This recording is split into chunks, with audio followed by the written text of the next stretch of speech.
जब भी आप वीडियो देख रहे हैं तो इजराइल फिलिस्तीन युद्ध का 44वां दिन है। टीवी अखबार आपको यहाँ दिखा नहीं रहा है, वो झूठ बोल रहा है, लेकिन मोर्चे पर फिलिस्तीन हमास मजबूती से लड़ रहा है। युद्ध के 43वें दिन की कैजुअलिटी बता रहा हूँ। सोचिए, एरिहा एबडकैट जेबर कैंप पर आज सुबह 43वें दिन इजराइल ने चढ़ाई की। कई घंटे युद्ध के बाद आईडीएफ को पीछे मतलब इजरायली फौज को पीछे हटना पड़ा और अपने सैनिकों के लाश को वो घसीट कर ले जा रहे हैं, वो बता भी नहीं रहे हैं।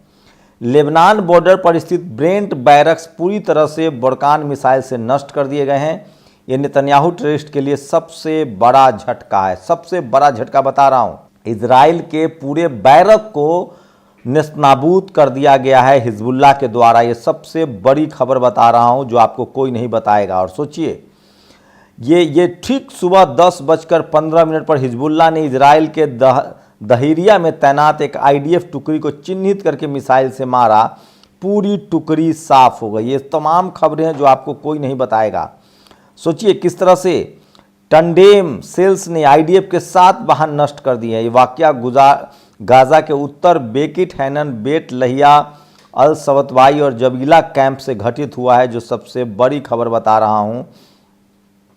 और 50 से ज़्यादा इजरायली फौजों को सुपुर्दे खाक किया गया है। नमस्कार, मैं शंभू कुमार सिंह और आप देख रहे हैं नेशनल दस्तक। फिलिस्तीन अपनी आज़ादी की लड़ाई और मजबूती से लड़ रहा है। हमास के इस युद्ध में हमास के साथ पूरा फिलिस्तीनी अब आ गया है। सोचिए, 20 लाख फिलिस्तीनियों को जिस तरह से इजराइल ने बेघर कर दिया, उसके बाद हर फिलिस्तीनियों के आंख में बस यही सपना है, लड़ना है, आज़ादी की लड़ाई लड़ना है, फिलिस्तीन के आज़ादी के लिए लड़ना है, इजराइल के बमों से नहीं डरना है। न अब उनका परिवार बचा है, न उनके घर बचा है, बस उनके आंखों में एक ही सपना है, फिलिस्तीन, आज़ाद फिलिस्तीन। और सोचिए 75 सालों से इजराइल किस तरह का झूठ बोल रहा था पश्चिमी मीडिया के जरिए, चाहे वो CNN हो, चाहे वो BBC हो, और मीडिया के दम पर, अखबार के दम पर, प्रोपेगेंडा के दम पर इजराइल ने साबित कर रखा था कि फिलिस्तीन आतंकी देश है, हमास आतंकी है। लेकिन अब साफ हो गया है कि सबसे बड़ा आतंकी जो है वो इजराइल है। इंडोनेशिया अस्पताल में अभी भी 2000 लोग जान बचाने के लिए संघर्ष कर रहे हैं। अल-शिफा अस्पताल को बर्बाद कर दिया गया है। जिस तरह से स्कूलों पर बम गिराए जा रहे हैं, अस्पतालों पर बम गिराए जा रहे हैं, ये आतंकवाद के खिलाफ लड़ाई नहीं है, ये मानवतावाद के खिलाफ लड़ाई है, ये इंसानियत के खिलाफ लड़ाई है। और सोचिए, वहीं हिजबुल्लाह, हूती और हमास, ईरान, ये सब सिर्फ इजरायली सैनिकों पर हमला कर रहे हैं, इजरायली ट्रूप पर हमला कर रहे हैं, उनके टैंक उड़ा रहे हैं। अभी भी वो नागरिक जो इजराइल के नागरिक हैं उन पर बमबारी नहीं कर रहे हैं। और इसी का असर है, इसी ईमानदारी की वजह से पूरी दुनिया ने इजराइल का साथ छोड़ दिया है। आज यूरोप का कोई ऐसा देश नहीं है जो इजराइल के साथ खड़ा है। कोई ऐसा यूरोप का देश नहीं है जहां फिलिस्तीन के लिए प्रदर्शन नहीं हो रहा है। कोई ऐसा एशिया का देश नहीं है जहां इजराइल के साथ खड़ा हो।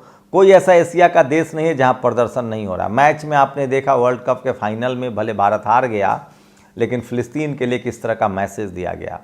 तो पूरी दुनिया में ही स्थिति है। लेकिन सबसे खास बात है, इजराइल जिस फिलिस्तीन को कमज़ोर समझ रहा था, दुनिया जिस फिलिस्तीन को कमज़ोर भांप रही थी, हमास को कमज़ोर समझ रहा था, उसने जाल बिछाकर, बमबारी से भले इजराइल ने बढ़त बनाई थी, भले मलबे में तब्दील कर दिया था, भले मानवता को तार तार कर दिया था, लेकिन ग्राउंड पर उसके जवान अब मारे जा रहे हैं। रोज़ लगभग 50 इजरायली सैनिक मारे जा रहे हैं, 50 से ज़्यादा उसके टैंक उड़ाए जा रहे हैं। और आज तो हिजबुल्लाह के मिसाइल ने पूरा का पूरा बैरक ही उड़ा दिया है। सबसे बड़ा ये सेटबैक है इजराइल के लिए कि पूरा उसका बैरक ही उड़ा दिया गया है।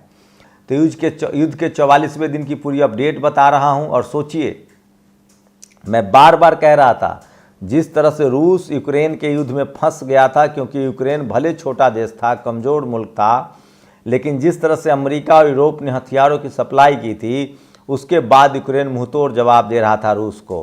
वही स्थिति अब फिलिस्तीन और हमास के साथ है।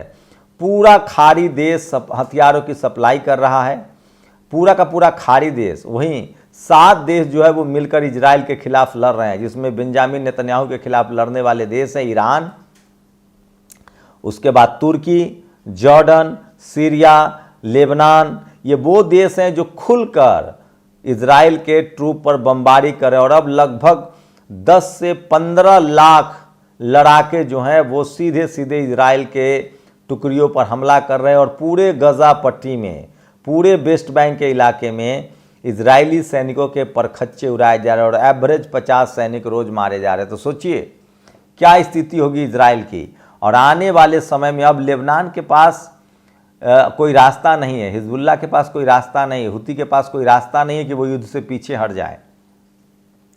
और जितना फिलिस्तीन का नुकसान होना था हो चुका है, अब बारी इजराइल की है। और सोचिए इजराइल की किस तरह से पूरी दुनिया में लोगों ने, पूरी दुनिया के इंटरनेशनल संगठनों ने, यूनाइटेड नेशन ने आइडेंटिफाई किया है कि ये विस्तारवाद की नीति थी और इजराइल फिलिस्तीन पर कब्जा करना चाहता है। बीच में खबर आई, कई बार शुरुआत में हुई कि सीज फायर हो, लेकिन इजराइल नहीं कह रहा था कि सीज फायर नहीं करेंगे। सोचिए इजराइल का राजदूत जो भारत में, वो कितना घमंड में चूर था। वो कहता था हमने न किसी से मदद मांगी है, न हमने हाथ पसारा है, हम अपने लड़ाई लड़ने में सक्षम हैं। आज वो गिरगिरा रहा है भारत से मदद की। बेंजामिन नेतन्याहू 1 लाख भारतीयों को नौकरी का लालच दे रहा है, लेकिन भारत ने सीधे सीधे फिलिस्तीन का समर्थन किया। इसका साफ मतलब है कि दुनिया का कोई देश अब इजराइल के साथ खड़ा नहीं है। और इसलिए मैं कह रहा हूँ इजराइल अपने ही जाल में फंस गया है और बेंजामिन नेतन्याहू ने अपनी कुर्सी बचाने के लिए इस देश को युद्ध में धकेल दिया है।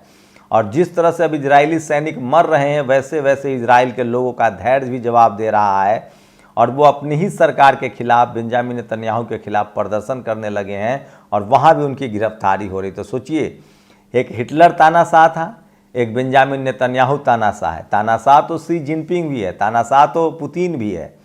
लेकिन मैं इसीलिए कह रहा हूँ कि डेमोक्रेसी और तानाशाह में जब चुनना हो, राजघराने में चुनना हो, तो डेमोक्रेसी चुनिए जहाँ कम से कम जनता की राय तो ली जाती है। बेंजामिन नेतन्याहू 21वीं सदी का सबसे खतरनाक ज़ॉम्बी हिटलर है, जिससे दुनिया अब नफरत कर रही है और जो दुनिया भर में जेनोसाइड के लिए जिसे लोग दोषी कह रहे हैं। यहाँ तक कि एलन मस्क ने भी उसे दोषी ठहराया है। तो सोचिए इस समय की सबसे बड़ी अपडेट बता रहा हूँ। 75 सालों तक जिस फिलिस्तीन को लोग कमज़ोर समझ रहे थे, जिसको अलग थलग कर दिया गया था, अब वो अपनी आज़ादी की लड़ाई लड़ रहा है। और आज हालात बिल्कुल बदल चुके हैं। कल तक जो फिलिस्तीन के बारे में आतंक का अड्डा कहा जाता था, वो दुनिया के लिए सबसे ऐसा देश है जिसके साथ दुनिया खड़ी है। और फिलिस्तीन ने साबित किया है कि वो आज़ादी की लड़ाई लड़ रहा है और अब तक लग रहे आरोप उस पर गलत थे। और अब हर फिलिस्तीनी की आंखों में सपना है आज़ादी का और वो सीज फायर के लिए तैयार नहीं है।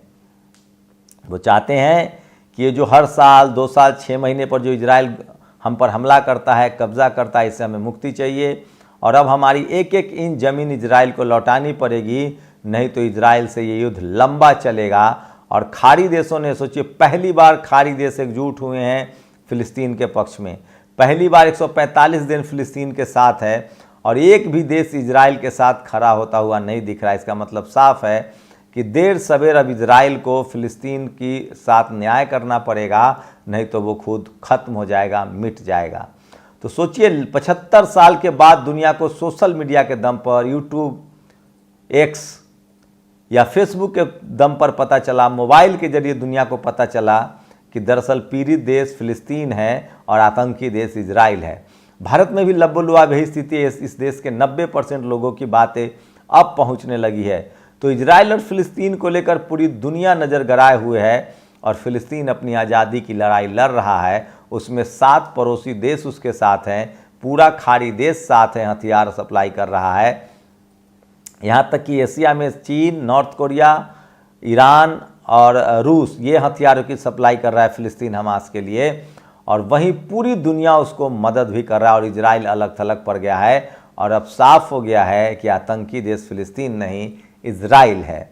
तो युद्ध के 44वें दिन की सबसे बड़ी अपडेट थी कि पूरी दुनिया फिलिस्तीन के साथ खड़ा है और इजराइल अपनी अंतिम सांसें गिन रहा है और कुछ दिनों में ही उसे घुटने टेकने पड़ेंगे और एक एक इंच ज़मीन फिलिस्तीन को लौटाना पड़ेगा, क्योंकि फिलिस्तीनी अब आज़ादी की लड़ाई का मन बना चुके और वो किसी कीमत पर अब समझौता नहीं करना चाहते हैं।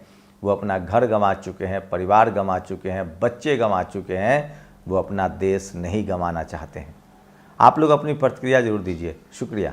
नेशनल दस्तक की आपसे गुजारिश है कि अगर इसको बचाना चाहते हैं तो नेशनल दस्तक को सब्सक्राइब करने के लिए रेड कलर के सब्सक्राइब बटन को दबाएं, फिर बेल आइकन की घंटी दबाएं। नेशनल दस्तक को बचाने के लिए बहुत जरूरी है कि हर खबर को शेयर करें, लाइक करें, कमेंट जरूर करें।